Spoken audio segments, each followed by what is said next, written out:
You're watching local coverage you can count on. This is Wayne 15 News at noon. Snow that turned into rain this morning made for a true blast of winter coming through our area. Good afternoon, I'm Sierra Tufts. Pat and Alyssa are off today. Nathan Gidley is in for Greg. The rain is coming down decently heavily this late morning. What are we expecting for the rest of the day, Nathan? Well, luckily we're just going to see rain here the rest of the day. Nothing like what we experienced there this morning. We saw some of that ice and mixed precipitation. Rain continues on Storm Tracker here as we look outside right now. Still seeing this rain coming through. Could be heavy at times throughout the afternoon. By the time we get to this evening, though, rain starts to come to an end as this cold front slides its way on through. Lots of warm air as well across the region. 47 degrees in Indianapolis, 50 in Evansville. Still tapping in on that warm air here this afternoon before that cold front works its way on through, with temperatures rising up into the mid-40s. We're 13 degrees warmer compared to this time yesterday, 15 degrees warmer in Indianapolis. As we track throughout the day today, we see these temperatures fall by the time we get to this evening. A chance for a little bit of flurries to mix in there around 7 o'clock as the system passes on through, down to 34 then by 9 o'clock, drying out by this evening. Now coming up, rain is ending here today. By the time we get to tomorrow, looking at mostly cloudy skies. But to start the new year, yes, we could be looking at some treacherous travel conditions possible by the time we get to Friday. That we could see more ice and mixed precipitation early on the day on New Year's Day before turning over to all rain. I'm going to break down the details on those chances coming up in my full forecast. All right, thank you, Nathan. Travel conditions a little rough this morning as part of the Indiana toll road was closed, but it is back open this morning after a semi-crash that caused traffic delays. It happened in the westbound lanes of the toll road in LaGrange County, 9 miles east of Howe. We don't know what caused the crash, but Indiana State Police did say that weather is causing slick conditions on the toll road. So while driving out today, they're asking you to use caution. A few viewers in our northernmost county sent in photos of the winter blast. One viewer sent this photo from West Edge Park in Auburn. Another photo was sent by a viewer in Garrett. If you spot any slick road conditions or snow throughout the morning, let us know through our social media accounts or the Report It feature on Wayne.com. We have breaking news. Fort Wayne firefighters rescued 2 people, including an 11-month-old, from a house fire this morning. It happened in the 300 block of Rudisill Boulevard around 11 a.m. Officials told us that the man they rescued from the fire was on the roof. The 11-month-old was inside the home. No word on what started the fire. Fort Wayne police are calling on the public's help to find 2 persons of interest after a car crashed into a home, killing a woman. It happened last Monday on McClellan Street. 63-year-old Gwendolyn Martin died after a car hit multiple vehicles before the driver lost control and crashed into the home. These are the 2 people police need to find: 28-year-old Ashley Fromm and 30-year-old Marquel Bright. If you know where either of these 2 are, you're asked to call police. New at noon, Indiana Attorney General Curtis Hill says the investigation into Dr. Ulrich Klopfer is over. His office says the investigation revealed Dr. Klopfer failed to arrange for the appropriate execution of patient health records or notify his patients regarding their records from his closed medical practice. The investigation also revealed that Dr. Klopfer failed to execute the proper arrangements of the fetal remains as required by Indiana law. The 2,411 remains were found in September 2019 at Dr. Ulrich Klopfer's home in Illinois. They were from abortions performed in Fort Wayne, South Bend, and Gary from 2000 to 2003. The remains were memorialized back in February. A man is dead after a 2-hour standoff with police at an apartment building near Goshen and Coliseum. Just before 8 p.m., police received reports of a man with a gun barricaded inside an apartment in the 2200 block of Point West Drive. When police arrived, the man threatened to shoot officers and others. The crisis response and emergency services team were called to try and get the man to come out peacefully. Around 9:45, police say the man started shooting into other apartments. Officers deployed tear gas and entered the apartment. They found him dead inside with a self-inflicted gunshot wound. The stress of the pandemic is causing Warsaw to lose a long-time business. After being open for 47 years, Betty's Cake Shop is closing. The owner says business was great at the shop before March. Now the sign at Betty's Cake Shop on East Winona Avenue says, "Thank you for the memories." Warsaw's Mayor Joe Thallimer says the city has lost a true iconic small business that served our community for almost 50 years. The owners say they will begin selling their inventory today. A Fort Wayne native donated $5,000 to help residents with their water bill during the pandemic. Brian Statz says he's been fortunate during the pandemic, but he wanted to help out the community. Statz donated $5,000, which will go to the City Utilities Relief Fund and will be used to help some of the customers in need. A former Wayne 15 reporter now works for the city of Fort Wayne. The city named Angelica Pickens Public Information Officer. You know her under her maiden name, Angelica Robinson. Pickens will serve as the Public Information Officer for the city's Community Development Division. She worked for Wayne 15 for 5 years. Pickens replaces Mary Tyndall, who worked for the city for 13 years. Congratulations to you, Angelica, on your next journey. Still to come, now that winter is finally here, it's perfect timing for an annual ice festival.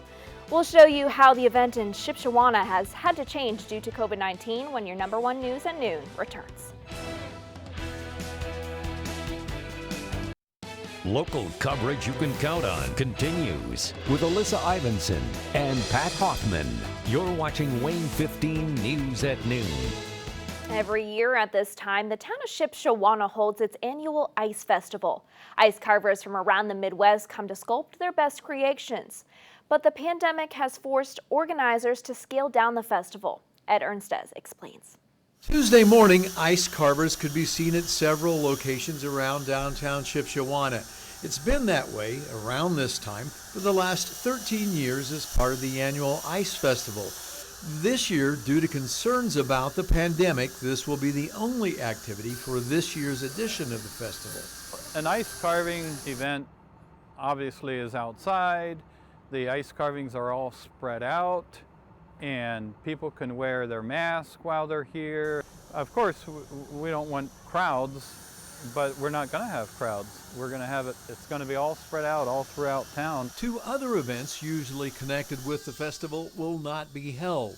Due to the pandemic, and after giving it a lot of thought, organizers here decided to cancel the ice carving contest between carvers later this week, as well as the chili cook-off, and making it a one-day event instead of 2. It used to be a 2-day event, now it's a 1-day event.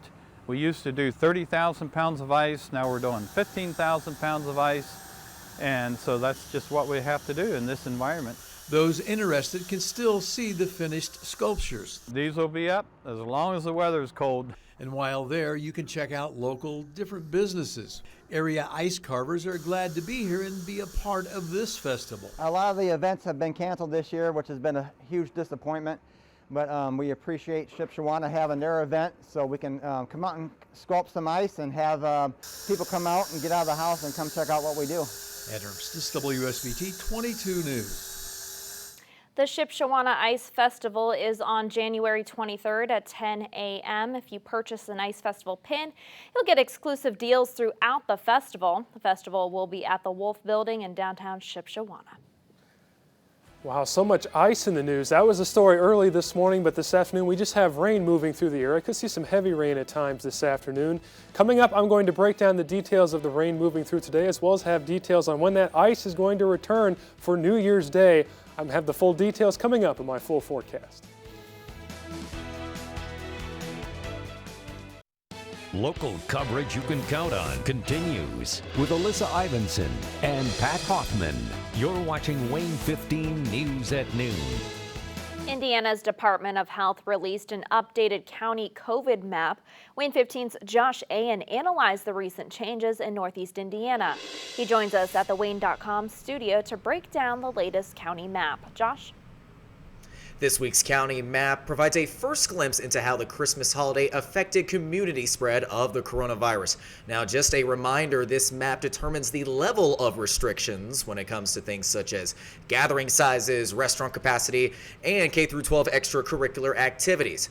With that being said, let's take a look at the latest county map just posted on Wayne.com. 5 Northeast Indiana counties are once again in the red. LaGrange County improved from red to orange, while Kosciuszko County worsened from orange to red. For the second straight week, Allen County is in orange, and only one county is in yellow, and that is Jay County. The main reason for that is because of their 7-day positivity rate. It dipped below 10%. Across Indiana, 45 counties are in the red. That is almost more than twice the number of red counties from last week. Governor Holcomb will be addressing the updated county map in his weekly press conference. You can watch the live stream at 2:30 on Wayne.com. From the Wayne.com studio, Josh Agan, Wayne 15 News. Thank you, Josh. The UK approved a COVID-19 vaccine developed by Oxford University and AstraZeneca for emergency use. This version of the vaccine is cheaper to produce and easier to transport and store. 2 other vaccines made by American pharmaceutical companies Pfizer and Moderna are already being administered throughout the country. AstraZeneca is still awaiting an emergency use authorization from the U.S. Food and Drug Administration. The Treasury Department has begun sending out stimulus checks days after it was approved. But what happens if you miss all or part of the economic stimulus check money by January 15th, since we have a short deadline for the relief bill? By January 15th, the IRS and the U.S. Treasury must stop sending checks as part of this round of deliveries. If you don't receive your full second stimulus check money by that date, you will need to claim all or part of the missing amount when you file your federal tax returns in 2021. To figure out how to do so, head to our website, Wayne.com. We asked you on Facebook and Instagram what you would do with the money when you receive it. Here are some of the best responses we found. Christina says she will pay bills, and then if there's any left, she will donate it. Jill says pay bills and groceries, but she hasn't received it yet. Michael says leave it in his account and see if it increases to $2,000. And finally, Ashley says get her car fixed and take her daughter's dog to the vet. If you'd like to share what you do, just head over to our Facebook page. Now, from the live Doppler 15 Fury Weather Center, here's your latest forecast. Well, we are 2 days away from the start of 2021, and we are tracking some very active weather to open up the new year. Let's take a look ahead here. By New Year's Day, early morning snow is possible, and by the rest of the morning, freezing rain and sleet is also possible. So we're looking at some potentially more impactful weather to New Year's Day morning compared to what we saw here today before it transitions to all rain later on in the day. A little bit more on that as they're coming up a little bit later on here. Looking outside right now, though, at the St. Joseph Hospital camera, you see the rain outside. You see some pockets of heavy rain here across the area. Storm Tracker has lots of green colors and yellow colors on it here this afternoon. That's as a result of this cold front working its way on through the area, and that's keeping temperatures quite warm for now across the area. 44 degrees, southwest wind at 24 miles per hour, so very windy afternoon as well. Elsewhere across the region, we're sitting at 43 in Auburn, 39 in Angola, 32 in Defiance, and 45 in Hartford City. Now, as we track the cold front working its way on through, we could see a little bit of mixed precipitation or snow shower activity by the time we get to this evening as the front slides on through. I'm expecting it to be mostly rain as we get throughout the rest of the day. We do see those clouds hang on by the time we get to later this evening. Throughout the rest of the day, we see these temperatures warm up to around 46 degrees for the high temperature, and then temperatures quickly move back down into the 30s here by this evening as the clouds start to decrease as we head into the overnight hours. 27 degrees the low temperature tonight, and by the time you wake up tomorrow, you're going to see these temperatures around 30 to start your day. 30 degrees by 9 a.m., 32 by 1 o'clock, a little bit more sunshine possible at times throughout the day. 32 as well by 5 o'clock with winds out of the northwest at 5 to 10 miles per hour. So we teased that system earlier as we work into the New Year's Day. As we look back at the radar here, this is where that energy is coming from down here in Texas, this low pressure system that's going to track up north toward our section of the country by the time we get to late Thursday and start the new year on Friday. So let's look ahead here. This is late Thursday as we start working into New Year's Day. Notice some snow starts to show up again. This is just one model's prediction of what's going to happen. So we're going to track this closely. And by the time we get to the early morning hours and through the morning hours as well, it starts to transition over to some freezing rain and sleet before becoming all rain in the afternoon. So notice how widespread in coverage this is. This could definitely be a lot more impactful than that ice that we saw early this morning that was confined primarily to our northern counties. Lots to unpack here in the 10-day forecast, including that dry day there tomorrow, high of 34. There's the system working through on Friday. High temperatures going all the way up to 46 degrees by the time later in the day there on Friday. Before we get to see a pair of 38s here on Friday and Saturday with drying conditions, look at those temperatures though next week. Sort of a treat here to start 2021. Temperatures warming all the way up into the 40s, getting close to the upper 40s there by the end of the week. I know, Sierra, you're going to really like that weather after all the wintry weather we could experience here on Friday. Nathan, in your short time here, you definitely know that I love those warm temperatures, but it is winter after all, so we'll see those colder temperatures eventually, I'm sure. Yeah, certainly we'll be tracking that system for New Year's Day closely, as it could be quite impactful for those New Year's plans. So. Yeah, very important stuff there. Thanks, Nathan. Still ahead, the force is strong with this one. In Oklahoma, drama class celebrated a 16-year-old's birthday in a special way when your #1 News at Noon returns.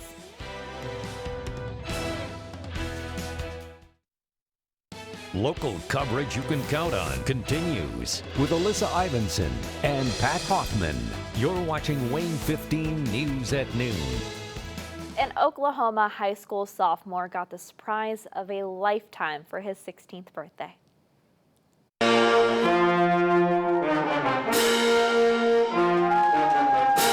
An entire drama class welcomed James Glenn to school with a Star Wars themed band. His classmates say he's one of the sweetest students they know, but it wasn't always like that for James.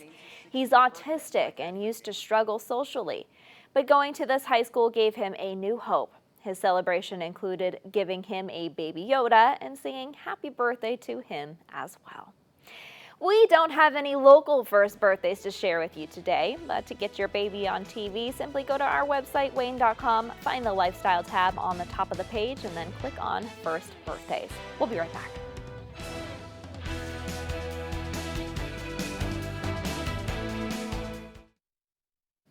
After making history as the first female officer to be hired full-time at the Portland Police Department, Sergeant Erica Post is moving on up.